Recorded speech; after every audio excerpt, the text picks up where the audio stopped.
SecondComing.org. Subscribe now.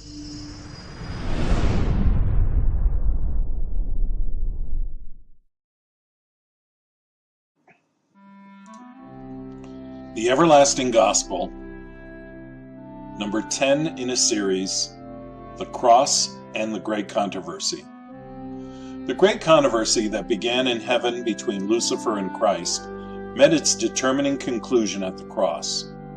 Here the deceiver was exposed in his true character to the entire universe. At the cross, Satan was allowed to do with Christ as he pleased.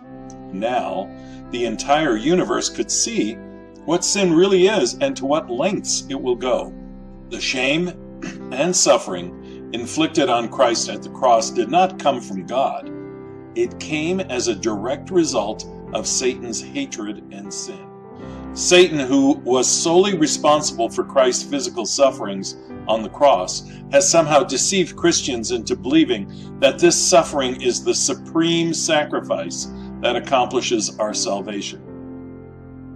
If so, then Satan has actually contributed to our salvation.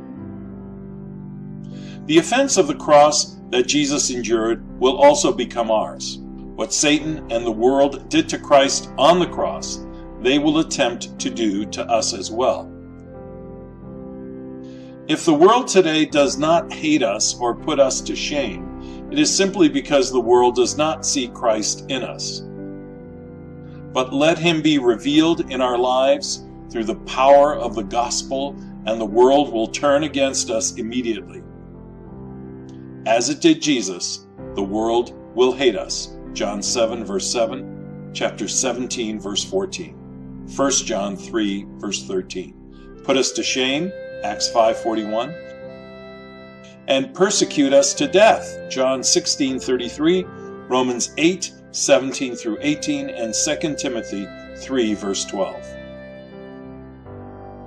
At the time of the cross, the world was divided within itself.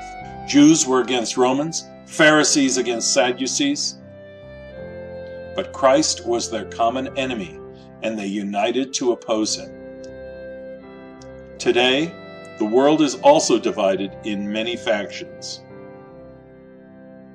But let the character of Christ be reproduced in his church, and the world will unite against the saints.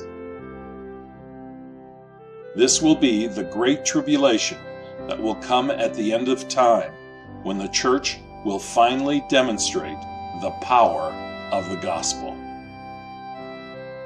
Next, Everlasting Gospel, number 11, The Cross and the Atonement. Join us at www.SecondComing.org on the World Wide Web and YouTube, SecondComing.org.